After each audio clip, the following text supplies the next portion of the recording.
माझ्या मित्राची बायको मला पाहून चेहरा लपवायची, तरी देखील माझा मित्र मला त्याच्या घरी जेवायला आठवड्यातून 2दा तरी घेऊन जायचाच। एक दिवस माझ्या मित्राने त्याच्या बायकोसाठी सुंदर पैजण विकत घेतले। दुसऱ्या दिवशी तेच पैजण मी माझ्या बायकोच्या पायात पाहिले। माझ्या बायकोवर संशय आल्यामुळे मी मित्राच्या घरी न सांगता अचानक गेलो। त्याच्या घरी गेल्यावर समोरचं दृश्य पाहून माझ्या पायाखालची जमीनच सरकली। आज परत ऑफिस सुटल्यावर माझा मित्र संदीपने मला त्याच्या घरी जेवायला बोलावले होते, पण मी त्याला नकार दिला होता, कारण त्याची बायको मला पाहून तिचा चेहरा लपवते, म्हणजे पदराने तिचा चेहरा झाकून घेते। मला वाटत होते की माझ्यासमोर त्यांना कम्फर्टेबल फील होत नाही, परंतु मला हे कळत नव्हतं की संदीपला हे सगळं का दिसत नव्हतं। तो आठवड्यातून 2दा तरी मला घरी जेवायला बोलावत होता। मी त्याच्याकडे जेवायला जायला नकार दिला तर तो ऐकत नसे। मला खूप हट्ट करून जबरदस्ती घरी घेऊन जायचा। संदीप आणि मी दोघे एकाच ऑफिसमध्ये कामाला होतो। माझ्या लग्नानंतर संदीप माझ्या घरी एकदाच जेवायला आला होता, त्यानंतर तो परत माझ्या घरी आलाच नव्हता। पण त्याच्या घरी जेवायला जाण्यासाठी तो मला खूप जबरदस्ती करायचा। त्याला नाही म्हणालो तर वहिनी येऊन देत नाही का असं मला तो चिडवायचा।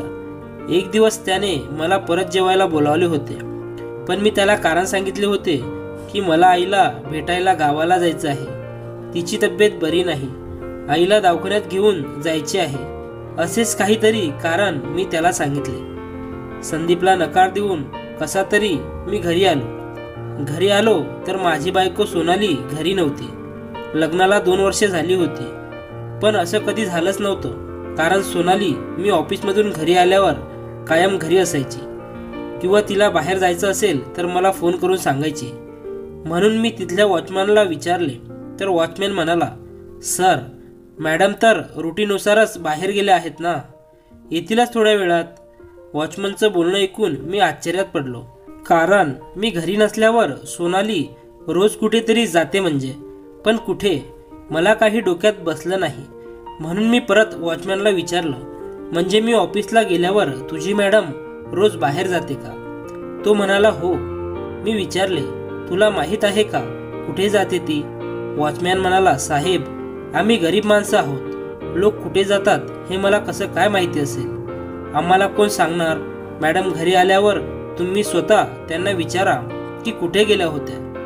मी ऑफिसला गेल्यावर सोनाली रोज कुठेतरी बाहेर जात होती, पण आजपर्यंत ती मला काहीच का बोलली नाही। माझ्या डोक्यात बरेच प्रश्न निर्माण झाले होते, माझ्याकडे एकाही प्रश्नाचे उत्तर नव्हते। विचार करत करत मी घरात आलो, तेवढ्यात संदीपचा कॉल आला। मला म्हणाला, गेला का रे गावाला? नेलं का आईला दवाखान्यात? मी म्हणालो, नाही गेलो मी गावाला। आई म्हणते आता मला बरं वाटतं, दवाखान्यात जायची गरज नाही। संदीप म्हणाला, अरे जायचं ना दवाखान्यात, घेऊन आईला।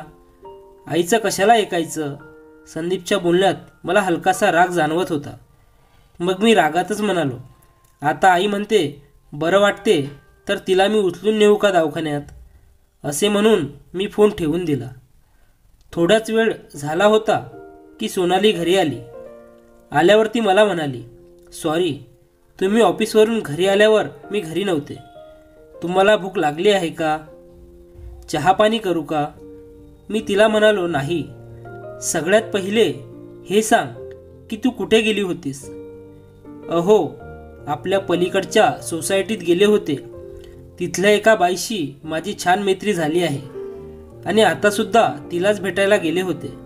दिवसभर घरात बसून खूप बोर होतं, म्हणून गेले होते थोडं। मला असं जाणवत होतं की सोनाली माझ्याशी नजर चोरून बोलत आहे, पण मी एवढं लक्ष नाही दिलं। म्हटलं जाऊ दे, बिचारी दिवसभर घरात एकटी बोर होत असेल म्हणून गेली असेल बसायला। थोड्या वेळात सोनालीने जेवण बनवलं आणि आम्ही दोघे एकत्र जेवायला बसलो। तेवढ्यात सोनाली मला म्हणाली, राकेश तुम्ही गावाला जाऊन आईला दवाखान्यात नेणार होते ना? हे ऐकून तर माझ्या डोक्यावरचं आभाळच कोसळले, कारण मी गावाला जाऊन आईला दवाखान्यात नेणार आहे हे मी सोनालीला बोललोच नव्हतो। मला संदीपच्या घरी जायचं नव्हतं, म्हणून मी त्याच्याशी खोटं बोलून त्याचा पिच्छा सोडवला होता। मग हे सोनालीला कसे काय माहिती? मी लगेच सोनालीला म्हणालो, मी तर तुला काहीच बोललो नव्हतो याबद्दल, मग तुला कसे काय कळले की मी गावाला जाणार आहे आणि तिथून आईला दवाखान्यात नेणार आहे? त्यावर सोनाली थोडी घाबरली आणि म्हणाली, मी तुमच्या ऑफिसला आज फोन केला होता, तेव्हा कळले की तुम्ही गावाला जाणार आहात आणि आईला दवाखान्यात नेणार आहात. मला वाटले की तुम्हाला वेळ होईल म्हणून मी शेजारच्या बाईकडे बसायला गेले होते. सोनालीच्या या बोलण्याने मी शांत झालो, पण मला आज सोनालीचं वागणं जरा वेगळं वाटत होतं. जेवण झाल्यानंतर सोनाली माझ्याजवळ खूप वेळ थांबली नाही. ती तिचे काम उरकू लागली आणि मीही थोडा वेळ ऑफिसचे काम केले. नंतर आम्ही झोपलो. सोनालीला तर झोप लागली होती, पण मला काही झोप लागत नव्हती. राहून राहून वॉचमॅनने सांगितलंच तेच आठवत होतं की मी ऑफिसला गेल्यानंतर सोनाली रोज बाहेर कुठेतरी जायची. कुठे जात असेल ती? खरंच कोणाला तरी भेटत असेल का? भेटत असेल तर कोणाला? असे खूप प्रश्न माझ्या डोक्यात येत होते. मग मी परत विचार केला. सोनाली म्हणते ना की ती पलीकडच्या बाईकडे गेली असेल, तर तसंच असेल. मला माझ्या बायकोवर संशय घ्यायचा नव्हता, कारण आमच्या लग्नाला फक्त 2च वर्ष झाली होती. पण आम्ही एकमेकांना लहानपणापासूनच ओळखत होतो आणि एकमेकांवर खूप प्रेम करत होतो. सोनाली तर माझ्यावर खूप प्रेम करते. मी असा विचार केला आणि झोपलो. दुसऱ्या दिवशी मी ऑफिसला गेलो तेव्हा संदीप मला म्हणाला, काल आईला दवाखान्यात न्यायचं आहे म्हणून बहाणा करून पळून गेला. मी काल तुझ्यासाठी दम बिर्याणी बनवायला सांगितली होती. तुझ्यामुळे मला बायकोचं ऐकायला लागलं की मला विनाकारण थकवलं. तुमचा मित्र तर आला नाही असं म्हणून तुझी वहिनी नाराज झाली होती काल. अरे संदीप, तसं काही नाही. मी जेव्हा तुझ्या घरी येतो तेव्हा वहिनी पदराने चेहरा झाकतात. त्यांना मी आल्यावर कम्फर्टेबल नाही वाटत बहुतेक, म्हणून मी येण्याचं टाळतो. संदीप म्हणाला, अरे तुझ्यासमोरच ती चेहरा लपवत नाही. माझा भाऊ घरी आला तरी ती तिचा चेहरा लपवते. मग माझ्या भावाला घरीच नको बोलावू का? मी म्हणालो, अरे तो तुझा भाऊ आहे, त्याला का नाही बोलवायचं? पण मला नाही आवडणार की माझ्यामुळे तुमच्यात भांडण व्हावे, म्हणून मी घरी येण्याचं टाळतो. संदीप म्हणाला, अरे राकेश, तू समजतो तशी माझी बायको नाहीये. तिला घरी पाहुणे आलेले आवडतात. सोनाली वहिनींना आवडत नाही वाटतं, म्हणून तू असं बोलतोय का? मग मी परत म्हणालो, नाही बाबा, असं काही नाही. पुढच्या वेळेस बोलावल्यावर मी नक्की येईल, प्रॉमिस. परत 2 दिवसांनी संदीपने मला त्याच्या घरी जेवायला बोलावले. संदीप मला म्हणाला, राकेश, आज घरी तुझ्या आवडीचा बेत बनवला आहे. शाही पनीर बनवलं आहे माझ्या बायकोने तुझ्यासाठी. तुला आज आलंच पाहिजे. मला खूपच आश्चर्य वाटले, कारण संदीपच्या बायकोला माझ्या आवडीनिवडी कसं काय माहिती? त्यांना कसं काय माहिती मला शाही पनीर आवडतं ते? पण संदीपला राग येऊ नये म्हणून मी त्याच्या घरी जायला तयार झालो. मी संदीपच्या घरी पोहोचलो तेव्हा त्याने मला सोफ्यावर बसायला सांगितले आणि तो फ्रेश होण्यासाठी घरात गेला. मला त्याची बायको पाणी घेऊन आली.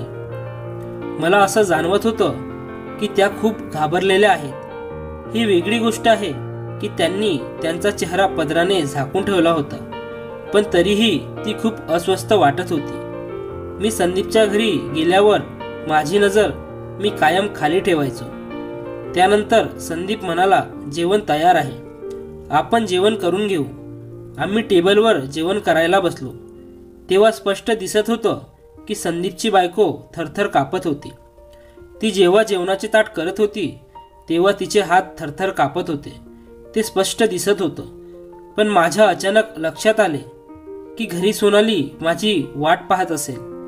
मी संदीपला म्हणालो की तुझ्या वहिनीला मला फोन करायला हवा, तिला सांगायला हवं की मला लेट होणार आहे.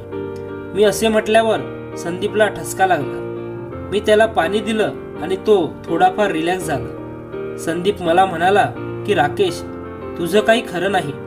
छोट्या छोट्या गोष्टी तू वहिनीला सांगत बसतो. वहिनीला वाट पाहू दे की, वाट पाहण्यात तर प्रेम वाढते. मी म्हणालो की असंही आमच्यात खूप प्रेम आहे. आम्ही लहानपणापासूनच एकमेकावर प्रेम करतो. मी असं म्हटल्यावर संदीपच्या चेहऱ्यावरचा रंग उडाला थोड्या वेळात मी सोनालीला फोन केला. मला असं वाटलं की सोनालीच्या फोनची रिंगटोन संदीपच्या किचनमधून आली, पण नंतर वाटलं की मला भास झाला असेल. तेवढ्यात तिकडे सोनालीने फोन उचलला होता. मी म्हणालो, सोनाली कुठे आहेस तू? ती तिकडून रागातच म्हणाली, कुठे असेल, घरीच आहे मी. केव्हाची मी तुमची वाट पाहत आहे आणि तुम्ही आत्ता कॉल केला. मी म्हणालो, सॉरी. संदीपने माझं ऐकलं नाही. मला बळजबरीने त्याच्याकडे जेवायला घेऊन आला आहे. मी जेवलो आहे. तू सुद्धा जेवण करून झोप, मला लेट होईल घरी यायला. सोनालीने ठीक आहे असे म्हणून फोन ठेवून दिला. मीही थोडा वेळ संदीपकडे थांबलो आणि मग घरी जायला निघालो. घरी गेल्यावर आठवणीने वॉचमॅनला विचारले, आज पण आमच्या मॅडम कुठे बाहेर गेल्या होत्या का? त्यावर तो म्हणाला, हो, आत्ताच 20 मिनिटापूर्वी मॅडम घरी आल्या आहेत. मी त्याचे बोलणे ऐकून गोंधळात पडलो आणि भीतीही वाटत होती की मगाशी तासभर पूर्वी तिच्याशी बोललो होतो तर ती म्हणाली होती घरी आहे. माझी सोनाली आता माझ्यासोबत खोटं बोलायला लागली आहे. काहीतरी आहे जे माझ्यापासून ती लपवत आहे. माझ्याशी लपवून ती कुठेतरी जात होती. मी खूपच अस्वस्थ झालो होतो. घरात जाऊन पाहिलं तर सोनाली बेडवर बसली होती. मला पाहताच तिने रागाने तोंड फिरवलं. मी तिला विचारलं, राग आला का माझा? त्यावर ती म्हणाली, आता मला रागवण्याचाही हक्क नाही का? रोज नवीन बहाणे करून तुम्ही मित्राकडे जाता. मी म्हणालो, यात बहाणा बनवायची काय गरज आहे? खरंच मी माझ्या मित्राकडे होतो. सोनाली म्हणाली, मला तर वाटतं तुम्ही मित्राचा बहाणा करून मला धोका देत आहात. या बोलण्यावर मी काहीच रिॲक्ट केलं नाही आणि म्हणालो, सोनाली, जो व्यक्ती जसा असतो ना त्याला समोरचा व्यक्ती सुद्धा तसाच वाटतो. जो धोका देतो ना त्याला सतत असं वाटत राहतं की समोरची व्यक्तीही आपल्याला धोका देत आहे. थोडक्यात काय, चोराच्या मनात चांदणे. माझं ऐकून सोनाली खूपच घाबरली. तिच्या चेहऱ्यावर भीती स्पष्ट दिसत होती. ती माझ्याकडे घाबरून पाहू लागली.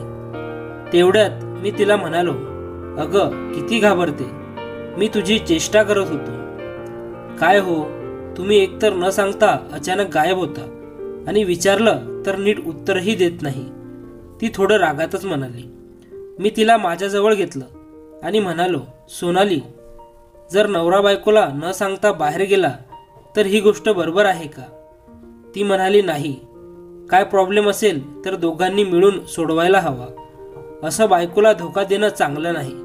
मी म्हणालो, बरं, मग हा नियम फक्त नवऱ्यालाच की बायकोलाही लागू होतो? मी असे म्हटल्यावर तिने तिचा हात सोडवला आणि बाहेर निघून गेली. मी बाहेर गेल्यावर मी विचार करत बसलो.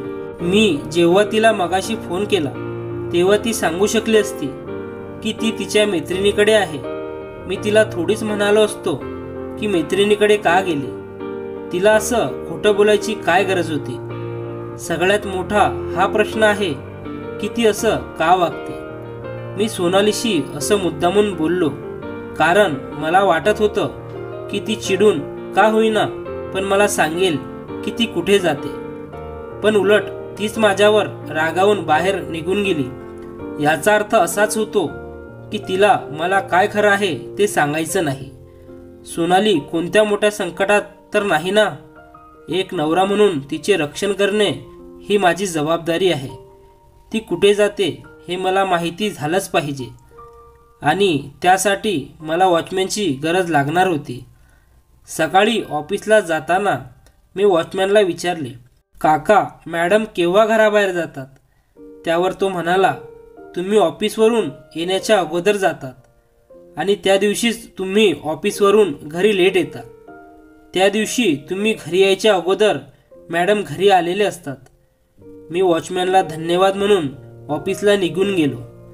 वॉचमॅनच्या सांगण्यावरून असंच वाटत होतं की सोनालीला अगोदरच माहिती पडतं की मी संदीपच्या घरी जेवायला जाणार आहे.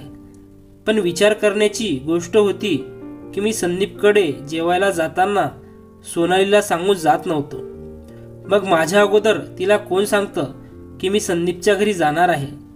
माझी रुटीन सोनालीला कशी कळते? माझा सोनालीवर विश्वास होता, पण आता माझा विश्वास डगमगत होता. मला वाटत होते की सोनाली आता मला धोका देत आहे, पण मन मानायला तयारच नव्हतं की सोनाली अशी काय वागेल. त्या दिवशी माझं ऑफिसला मन लागतच नव्हतं. डोक्यात नाही ते विचार येत होते. मग संदीप मला म्हणाला, काय झालं आहे राकेश, तुझं एकही काम नीट होत नाहीये. मी म्हणालो, काही नाही झालं, मन लागत नाही कामात. संदीप म्हणाला, आज माझ्या बायकोला मला सरप्राईज द्यायचं आहे. तिला पायातले पैजण खूप आवडतात. आपण मार्केटमध्ये जाऊ आणि ते घेऊ. मार्केटमध्ये जाऊन तुला बरं वाटेल. मी त्याला नाही म्हणत होतो, पण त्याने माझं ऐकलं नाही. संदीपचा मला थोडा राग येत होता. तो स्वतःच खरं करत होता. ऑफिसमध्ये त्याची सगळ्यांसोबत मैत्री होती, पण बाहेर जायचं म्हटलं की मलाच घेऊन जात असे. आम्ही मार्केटमधल्या ज्वेलरी शॉपमध्ये पोहोचलो. संदीप म्हणाला, तुझ्या वहिनीसाठी पैजण घ्यायचे आहेत. कोणते घेऊ कळतच नाही, तू सिलेक्ट कर ना. मलाही घरी लवकर जायचे होते, म्हणून मी पैजणाच्या डिझाईन्स पाहू लागलो. बऱ्याच डिझाईन पाहून झाल्यानंतर मला एक डिझाईन खूपच आवडली. खूपच युनिक डिझाईन होती ती. मी संदीपला म्हणालो, ही डिझाईन खूप छान आहे, बघ तुला आवडते का वहिनीसाठी. संदीपला सुद्धा ते पैंजण आवडले, म्हणून त्याने तेच पैंजण घेतले आणि गिफ्ट पॅक करायला सांगितले. मग आम्ही दोघे घरी गेलो. आज ऑफिसवरून जायला उशीर झाला, तरी सोनाली मला आज घरीच भेटली. मला पाहून ती खूपच खुश झाली. तिने मला पाणी दिलं आणि माझ्याजवळ येऊन बसली. माझ्याशी ती बोलत होती, पण माझं लक्ष लागतच नव्हतं. बोलता बोलता सोनाली अचानक संदीपविषयी बोलू लागली. आजकाल सोनाली जरा संदीपविषयी जास्तच बोलत होती. विषय कोणताही असो, फिरून फिरून ती संदीप बद्दलच बोलते. मी म्हणालो, संदीप खूपच चिपकू आहे. आपल्या लग्नानंतर संदीप सोबत माझी मैत्री झाली. ऑफिसमध्येही बरेच जण त्याचे मित्र आहेत, पण माझ्याशी मैत्री झाली तसा त्याला कुठे जायचं असेल तर मलाच घेऊन जातो. मला त्याच्या घरी जेवायला सुद्धा घेऊन जातो. ही वेगळी गोष्ट आहे की मी घरी गेल्यावर त्याची बायको पदराने तिचा चेहरा लपवते, पण तरीही तो मला त्याच्या घरी जबरदस्ती घेऊन जातो. मला तर संदीप अजिबात आवडत नाही. खूपच चिपकू आहे तो. त्यावर सोनाली म्हणाली, कोणाच्या प्रेमाचा असा अपमान करू नये. अशी स्वच्छ मैत्री नशिबाने मिळते. तुम्ही नशीबवान आहात की तुम्हाला असा मित्र मिळाला. बोलता बोलता तिने माझा हात हातात घेतला आणि म्हणाली, जर संदीपने तुम्हाला धोका दिला तर तुम्ही त्याला क्षमा करू शकाल का. मी म्हणालो, कोणता धोका, बिझनेसमध्ये का खाजगी. ती म्हणाली, खाजगी. खाजगी म्हणजे तुला काय म्हणायचं आहे. त्यावर ती म्हणाली, खाजगी म्हणजे तुमची एखादी गोष्ट जी तुम्हाला प्राणापेक्षाही प्रिय आहे, ते संदीप घेऊन गेला तर, तुमचा एखादा हक्क त्याने घेतला तर तुम्हाला कसं वाटेल. सोनालीचे हे बोलणे ऐकून मला खूपच आश्चर्य वाटलं. मनाची बेचैनी खूपच वाढली होती. सोनाली आणि संदीपचे अनेक पझल होते जे एकमेकांसोबत मिळत होते. मी तिला म्हणालो, जी वस्तू माझी आहे, जी वस्तू माझ्या प्राणापेक्षाही प्रिय आहे, ती जर माझ्यावर प्रेम करत असेल तर मला सोडून ती संदीपकडे जाणारच नाही. सोनाली म्हणाली, नाही, मला असे उत्तर नको आहे. तुमची प्रिय वस्तू जर संदीपकडे गेली असेल तर तुम्ही काय कराल. सोनालीचे हे बोलणे मला अजिबात आवडले नाही. मी तिला रागातच ओरडून म्हणालो, काय असले बेकारचे प्रश्न विचारत आहेस. माझ्या ओरडण्यामुळे सोनाली नाराज झाली आणि किचनमध्ये निघून गेली. सोनाली बाहेर गेल्यानंतर मी विचार करू लागलो की असे कोणते गुपित आहे जे मला माहिती नाही. आता लवकरात लवकर हे गुपित मला समजायलाच हवं. त्यासाठी सोनालीवर सक्ती केली तरी चालेल, पण आता या गुपितवरून पडदा काढायलाच हवा. दुसऱ्या दिवशी देवाने मला ती संधी दिली. दुसऱ्या दिवशी मी जेव्हा ऑफिसवरून घरी आलो तेव्हा सोनाली तेच पैजण घालून घरात फिरत होती जे संदीपने त्याच्या बायकोसाठी घेतले होते. सोनालीच्या पायात तेच पैजण पाहून माझ्या पायाखालची जमीन सरकली. पण मी सगळं नॉर्मल आहे असं दाखवत सोनालीला विचारले, हे पैंजण तुझ्या पायात छान दिसत आहे, कधी घेतलेस? त्यावर ती हसून म्हणाली, तुम्ही जेव्हा ऑफिसला जाताना मी त्या मैत्रिणीच्या घरी जाते, तिच्या नवऱ्याने तिला हे पैंजण गिफ्ट आणले आहेत. तिने मला 2-4 दिवस वापरायला दिले आहेत. मी हो मध्ये मान हलवली आणि माझ्या प्लॅनविषयी विचार करू लागलो. दुसऱ्या दिवशी मी ऑफिसला गेल्यानंतर संदीपला म्हणालो, आज ऑफिस नंतर मला तुझ्या घरी जेवायला यायचे आहे. संदीप खूप खुश झाला आणि त्याच्या बायकोला फोन करून म्हणाला, आज संध्याकाळी राकेश आपल्या घरी जेवायला येणार आहे, काहीतरी त्याच्या आवडीचं बनव. ऑफिस सुटायच्या 1 तास अगोदर मी संदीपची नजर चुकवून त्याच्या घरी गेलो. देवाच्या कृपेने दरवाजा उघडाच होता. मी हळूच दरवाजा उघडला. समोरचं दृश्य पाहून माझ्या पायाखालची जमीनच सरकली, कारण समोर सोफ्यावर माझी बायको सोनाली बसली होती. सोनाली ही मला पाहून घाबरली होती. मी तर संतापाने लालबुंद झालो होतो. मी तिला ओरडूनच म्हणालो, सोनाली, एवढा मोठा धोका मला का दिलास? सोनाली माझा आवाज ऐकून खूप घाबरली होती. ती माझ्याजवळ पळत आली आणि माझे पाय धरून म्हणाली, राकेश, माझं पहिलं ऐकून घ्या, मग ठरवा मी तुम्हाला धोका दिला की नाही. मला काही तिचं ऐकायचं नव्हतं. तरी देखील मी तिथे सोफ्यावर बसलो. सोनाली रडतच मला सांगत होती की तुम्हाला तर माहितीच होतं की मला एक जुळी बहीण होती. आमचे नाव सोनाली आणि मोनाली. तुम्ही लहानपणापासूनच सोनालीवर प्रेम करत आला, पण सोनाली तुमच्यावर प्रेम करत नव्हती. मी फक्त त्या नात्याला मैत्री समजत होती. तुम्हाला ही गोष्ट ऐकून धक्का बसेल की मी सोनाली नाही तर मोनाली आहे. खरं तर तुमचं लग्न सोनाली सोबतच ठरलं होतं, पण तिचं प्रेम दुसऱ्या मुलावर होतं. ती तुमच्या लग्नाच्या दिवशी सकाळी तिच्या प्रियकराबरोबर पळून गेली. आमच्या घराची इज्जत आणि आईवडिलांची इज्जत राहण्यासाठी माझ्या आईवडिलांनी सोनालीऐवजी मला उभे केले. माझे आईवडील माझ्याकडे त्यांच्या इज्जतीसाठी भीक मागत होते. मी माझ्या आईवडिलांवर खूप प्रेम करते, म्हणून मी मोनालीची सोनाली होऊन तुमच्यासोबत लग्नाला तयार झाले आणि आपल्या दोघांचे लग्न झाले. नंतर माझ्या आईवडिलांनी सगळ्यांना सांगितले की मोनालीचा हार्ट अटॅकने मृत्यू झाला आहे. काही चूक नसताना मला मरावं लागले, कारण माझ्या आईवडिलांच्या इज्जतीचा प्रश्न होता. राकेश, तुम्ही जिला सोनाली समजता ती सोनाली नाही, मोनाली आहे. तुमची सोनाली तर लग्नाच्या दिवशी तुम्हाला सोडून निघून गेली. तेव्हापासून मीच म्हणजे मोनाली तुमची सोनाली बनून तुमच्यासोबत राहत आहे. तुम्हाला आठवते का, संदीप एकदाच आपल्या घरी जेवायला आले होते. तेव्हा तर मी त्यांना ओळखले नाही, पण त्यांनी मला ओळखले होते, कारण सोनाली आणि माझा चेहरा सारखाच आहे. कारण हे तेच संदीप आहे ज्यांनी सोनाली सोबत लग्न केले आहे. त्या दिवशी संदीपने घरी जाऊन माझ्याविषयी सांगितले होते. मग मला सोनालीने कॉल केला होता.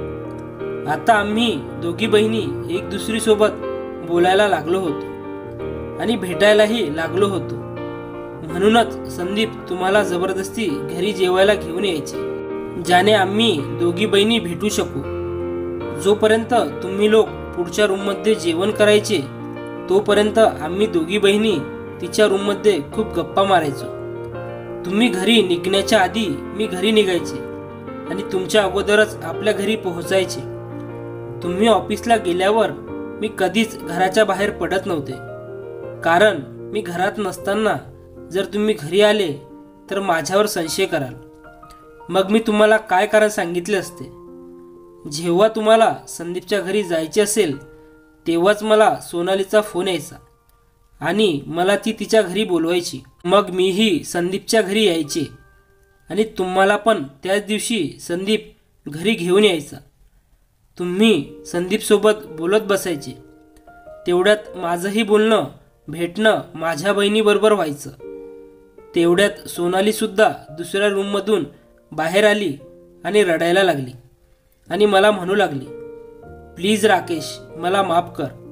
मला संदीपसोबत लग्न करायचं होतं म्हणून मी त्या दिवशी पळून गेले आणि तुझ्याशी लग्न केले नाही. मला क्षमा कर. पण मी संदीपवर प्रेम करत असतानाही तुझ्याशी लग्न केले असते तर तुला धोका देण्यासारखं झालं असतं. प्रेम संदीपवर आणि लग्न तुझ्यासोबत हे मला मान्य नव्हतं. म्हणूनच मी त्या दिवशी घरातून पळून गेले. मोनाली माझ्यापेक्षा मनाने खूप सुंदर आहे. ती एक उत्तम गृहिणी आणि उत्तम बायकोही आहे. माझ्यामुळे प्लीज तिला शिक्षा करू नकोस. मी मोनालीचा हात पकडला आणि तिला घरी घेऊन आलो. आता मी संदीप आणि सोनालीसोबत बोलणे देखील बंद केले आहे. मी त्याच्याशी सगळे संबंध तोडून टाकले आहेत. माझा मोनालीवर अजिबात राग नाही, कारण तिच्यासोबत आधीच वाईट झालं होतं. ती मला नेहमी समजवायची की त्या दोघांना माफ करा, त्यांची चूक झाली. त्यांनी तुम्हाला अंधारात ठेवायला नको होतं. पण मी त्या दोघांना अजूनही क्षमा केली नाही. सोनाली मला नेहमी कॉल करते आणि संदीपही ऑफिसमध्ये माझ्यासोबतच बोलण्याचा प्रयत्न करतो. पण तो बोलायला लागल्यावर मी तिथून निघून जातो. आता तुम्हीच मला सांगा, मी सोनाली आणि संदीपला क्षमा केली पाहिजे? त्या दोघांशी बोलायला हवं का? सोनाली आणि संदीपने माझ्याबरोबर जी फसवणूक केली ते बरोबर आहे का? तुमचे उत्तर कमेंट करून मला नक्की कळवा.